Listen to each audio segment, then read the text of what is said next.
বিপদে আমাকে ফালাইও না, আল্লাহর কাছে পানা চাও। আল্লাহ বলেন কোন বান্দা বান্দিরা সর্বাবস্থায় আমি আল্লাহর কাছে যখন পানা চাইবে, আমি আল্লাহ আসমান জমিনের দৃশ্য এবং অদৃশ্য সকল অনিষ্ট থেকে আমি আল্লাহ তাকে হেফাজত করে নিব। এই কারণে আল্লাহ নবী শিক্ষা দিয়েছেন, কোন মানুষ যদি বিবাহ করেন, নতুন বিবাহ করেছেন, স্ত্রীকে যখন ঘরের মধ্যে আপনি চলেছেন, আল্লাহর নবী বলেন তাহলে তুমি কি করো? এই স্ত্রীর মধ্যে, নতুন স্ত্রীর মধ্যে কিছু কল্যাণ আছে, কিছু অকল্যাণ আছে। জোরে বলেন ঠিক না বেঠিক? এখন শুনবা, এই স্ত্রী ঘরে আনার পরে আল্লাহর নবী বলেন তার চুলের মধ্যে আঙ্গুল দ্বারা এইভাবে ধরবা এবং তার জন্য দোয়া করবা, প্রভু গো এই স্ত্রীর মধ্যে যা কল্যাণ আছে, আল্লাহ যত কল্যাণ এবং যেই কল্যাণ তার মধ্যে আছে এবং যেই কল্যাণের জন্য আল্লাহ তুমি তাকে সৃষ্টি করেছো, সকল কল্যাণগুলো আল্লাহ তুমি আমাকে দান করো। এবং পাশাপাশি বলবেন আল্লাহ তার মধ্যে যেই অকল্যাণ আছে এবং যেই অকল্যাণের জন্য তাকে সৃষ্টি করেছো, আল্লাহ এই অকল্যাণ থেকে তুমি আমাকে হেফাজত করো। কারণ দেখা যাবে এই দোয়া যদি আপনি না করেন, অনেক সময় দেখা যায় বেটা নমাজি, বেটি নমাজি না হওয়ার কারণে বেটাও বেনমাজি হয়ে যায়। আরো জোরে বলেন ঠিক না বেঠিক? এই কারণে লক্ষ্য করে দেখেন, সঙ্গের কারণে মানুষের অবস্থা অনেক সময় ভালো হয়, সঙ্গের গুণে অনেক সময় মানুষের, সঙ্গের দোষে অনেক সময় মানুষের অনেক অকল্যাণ হয়ে যায়। আল্লাহর নবী এমন ভাবে আমাদেরকে শিক্ষা দিয়েছেন। এক নম্বরে আল্লাহ এমন একটা শব্দ উল্লেখ করেছেন, মিন শাররি মা খালাক। খালাক শব্দ বলে আল্লাহ বলেন গোটা সৃষ্টি জগতের যা কিছু আছে সকল অনিষ্ট থেকে আল্লাহর কাছে পানা চাওয়ার কথা বলেছে। কিন্তু এরপরে আমার মহান আল্লাহ স্পেশাল ভাবে, আল্লাহ আলাদা ভাবে তিনটা অনিষ্টের কথা আল্লাহ উল্লেখ করেছেন। এই তিনটা অনিষ্ট কিন্তু ওই প্রথমটার ভিতরে আছে। যারা বলেন ঠিক না বেঠিক? এরপরেও আমার মহান আল্লাহ রাব্বুল আলামিন আরো তিনটি অনিষ্টের কথা, আরো তিনটি খারাপির কথা মহান আল্লাহ রাব্বুল আলামিন নিজেই উল্লেখ করেছেন। কারণ এই তিনটি খারাপি যদি মানুষের মধ্যে চলে আসে, এই মানুষের জিন্দেগি ভালো হবে না রে। এই মানুষের জিন্দেগি দুনিয়াতে লস হবে, আখিরাতে চিরকালের জাহান্নামে হয়ে যাবে। কথা বলেন ঠিক না বেঠিক? এক নম্বর হলো আল্লাহ বলেন সৃষ্টি জগতের সকল অনিষ্ট থেকে। দুই নম্বরে আল্লাহ স্পেশাল ভাবে বলেন ওয়া মিন শাররিন নাফাসাতি ফিল উকাদ। আল্লাহ রাব্বুল আলামিন বলেন, ওগো নবীজি আপনি বলুন ওয়া মিন শাররিন নাফাসাতি ফিল উকাদ। আল্লাহ শিক্ষা দিয়েছে, আল্লাহ শিক্ষা দিয়েছে। আল্লাহ কি শিক্ষা দিয়েছেন? আল্লাহ বলেন গন্তির মধ্যে যে ফু দিয়ে যে গিরো লাগাইছিল, যে নারী, ওই জাদুকারিনী নারী থেকে আল্লাহ, নারীর অনিষ্ট থেকে আল্লাহ তোমার কাছে পানা চাই। কথা বলেন না সুবহানাল্লাহ? আরো জোরে বলেন সুবহানাল্লাহ।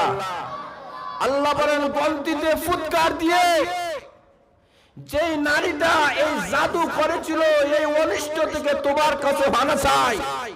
আল্লাহ রাব্বুল আলামিন জাদুর বেলায় আল্লাহ নারী সূচক শব্দ উল্লেখ করেছেন। কেন উল্লেখ করেছেন? তার কারণ হলো পুরুষের চাইতে নারীরা বেশি জাদু করে। আর আসতে বলে, আরো জোরে বলেন ঠিক না ঠিক? পুরুষরা এই পরিমাণ জাদু করে না নারীরা, নারীরা পুরুষরা যেইভাবে জাদু করে। কথা বলেন ঠিক না বেঠিক? এখন লক্ষ্য করে দেখেন, নারীরা এমন ভাবে জাদু করে। কেন নারীর কথা বলা হলো? বলে সব নারীরা কি করে এমন নয়, বলে অধিকাংশ ক্ষেত্রে নারীরা করে। যেমন আল্লাহ রাব্বুল আলামিন আয়াতের মধ্যে উল্লেখ করে দিয়েছেন যে অনেক মানুষ এমন আছে যে চুরির বেলায় নারী আগে নয় পুরুষ আগে, যার কারণে আল্লাহ পুরুষ বাচক শব্দ আগে উল্লেখ করেছেন। জোরে বলেন ঠিক না বেঠিক? আল্লাহ as-সারিকু বলেছেন, az-জিনার বেলায় আল্লাহ রাব্বুল আলামিন বলেন az-জানিয়াতু। আল্লাহ আগে নারীদের কথা আল্লাহ আগে এনেছেন, কারণ জিনার বেলায় নারীরা আগে। কথা বলেন ঠিক না? আরো জোরে বলেন ঠিক না বেঠিক? কারণ একটা নারী যদি বেপরদা হয়ে একটা পুরুষের সামনে, যুবকের সামনে না আসে, তখন এই যুবকটা এই নারীকে ইফতিজিন করবে না। আর ওজরা বলে ঠিক না ঠিক? আল্লাহ রাব্বুল আলামিন বলে যে যে এই জাদুর বেলায় নারীরা অগ্রগামী, নারীরা আগে থাকে, নারীরা জাদু করে। এই কারণে আল্লাহর কাছে ফানা চাওয়া হয় যে আল্লাহ, যে সমস্ত যারা জাদু করে, আল্লাহ এই জাদু টোনা থেকে আমাদেরকে হেফাজত করো। আর হুজুর বলে ঠিক না ঠিক? কারণ লক্ষ্য করে দেখেন, এই অবস্থা আমাদের সমাজের মধ্যে, আমাদের প্রত্যেকটা অধিকাংশ ফ্যামিলির মধ্যে স্বামী স্ত্রীর মধ্যে কোনো মিল নেই। কথা বলেন ঠিক না ঠিক? দেখা যায় কে যেন কি উল্টা উল্টা করে লাগছে। এখন আহসের মধ্যে কোনো মিল নাই, একজন আরেকজনের মধ্যে ভালোবাসা নাই, মহব্বত নাই। বলে কেন? তালাশ করে দেখেন কেউ না কেউ জাদু করছে। জোরে বলে ঠিক না ঠিক? যে স্বামী স্ত্রীর ভালো হয়, ভালো চলে, এটা কেউ দেখতে পারে না, যার কেন জাদু কইরা ওখানের মধ্যে ধ্বংস করেছে। এইভাবে একটা দুইটা নয়, হাজার হাজার লক্ষ লক্ষ ফ্যামিলি গুলো ধ্বংস হইতেছে। জোরে বলে ঠিক না ঠিক? এই কারণে আল্লাহ শিক্ষা দিয়েছেন যে আল্লাহ শিক্ষা দিয়েছেন জাদু টোনার হাত থেকে আমাদেরকে রক্ষা করো। এই কারণে আল্লাহর রাসূল বলেন কখনো জাদু টোনা করিও না, কারণ জাদু টোনা করা এটা শিক্ষা করা, এটা সুন্নাত না হারাম। আর ওজরা বলে হারাম। এই কারণে জাদু শিক্ষা করা যাবে না, আর জাদু কখনো করা যাবে না। এটা সম্পূর্ণভাবে আল্লাহ হারাম করে দিয়েছেন। আল্লাহ আমাদেরকে শিক্ষা দিয়েছেন যে এই জিনিসের মাধ্যমে আপসের মধ্যে মহব্বত না হয়ে দুশমনি তৈরি হয়ে যায়, আপসের মধ্যে মিল মহব্বত হয় না, ভালোবাসা হয় না, আন্তরিকতা হয় না, ফ্যামিলি ধ্বংস হয়ে যায়, গোটা সমাজের মধ্যে একটা প্রভাব পড়ে যায়। এই কারণে আল্লাহর কাছে ফানা চাও। আল্লাহ যারা জাদু করে এদের কাছ থেকে আল্লাহ তুমি আমাদেরকে হেফাজত করো। জোরে বলেন সুবহানাল্লাহ। গেল 2 নম্বর। কয় নম্বর? জোরে বলেন কয় নম্বর? 3 নম্বর হলো আল্লাহ রাব্বুল আলামিন বলেন ওয়া মিন শাররি হাসিদিন ইযা হাসাদ। আল্লাহ তোমার কাছে ফানা চাই, হিংসুকরা যখন হিংসা করে, ইযা হাসাদ যখন হিংসা করে, হিংসুকরা যখন হিংসা করবে, আল্লাহ সেই হিংসা থেকে তোমার কাছে ফানা চাই। কার কাছে? কথা বলে না কার কাছে? লক্ষ্য করে দেবেন আল্লাহ রাব্বুল আলামিন কেবল হাকমত আল্লাহ। আল্লাহ জানেন গোটা সমাজের মানুষগুলো যদি ধ্বংস হয়ে যায়, এই পৃথিবীতে কে আল্লাহ আল্লাহ বলে ডাক দিবে?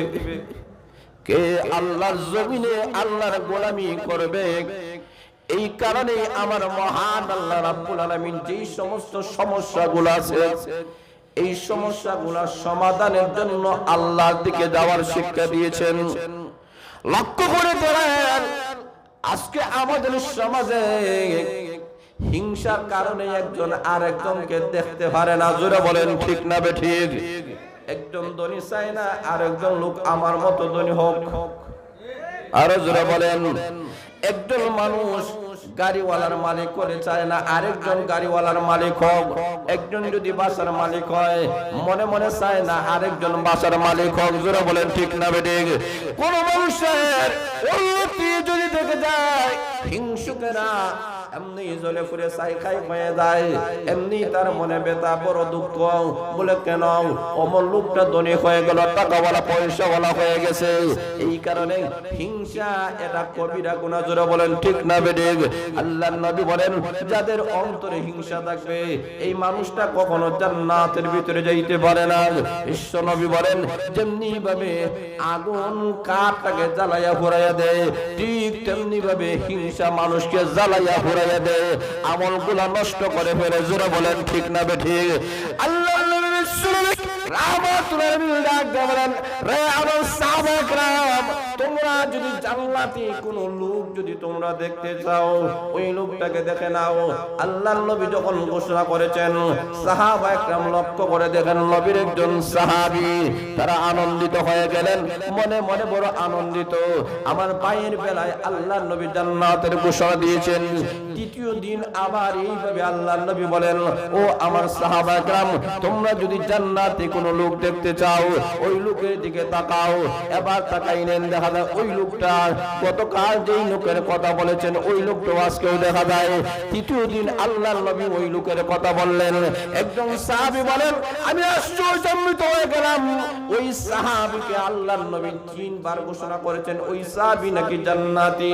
আরে ভাই তোমার কাছে একটি দরখাস্ত করে 3টা দিন তোমার সাথে থাকার সুযোগ দিবানি। বলে কেন?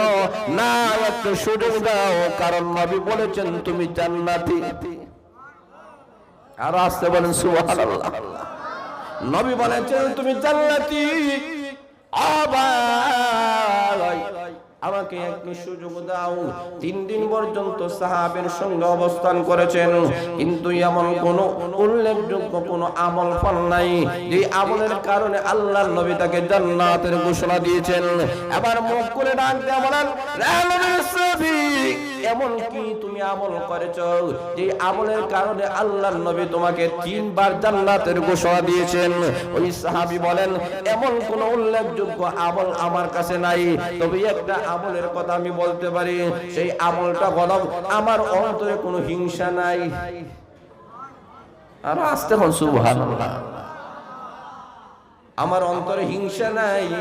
কোন মানুষ যদি অট্টালিকার মালিক হয়ে যায়, বিল্ডিং এর মালিক হয়, গাড়ি বাড়ির মালিক হয়, আমার অন্তরে কোনো দুঃখ নাই, কোনো বেদনা নাই, আমার কোনো আফসোস নাই। আমি সব সময় আল্লাহর কাছে বলি আল্লাহ তাকেও দাও আমাকে দাও। জোরে বলেন ঠিক না বেঠিক? আমার অন্তরে কোনো হিংসা নাই।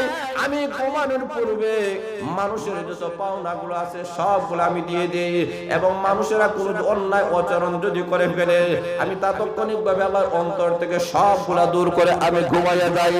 এমনি ওই সাহাবী বলেন বুঝতে পেরেছি এই হিংসা না থাকার কারণে একটা আমলের কারণে আল্লাহ নবী তোমাকে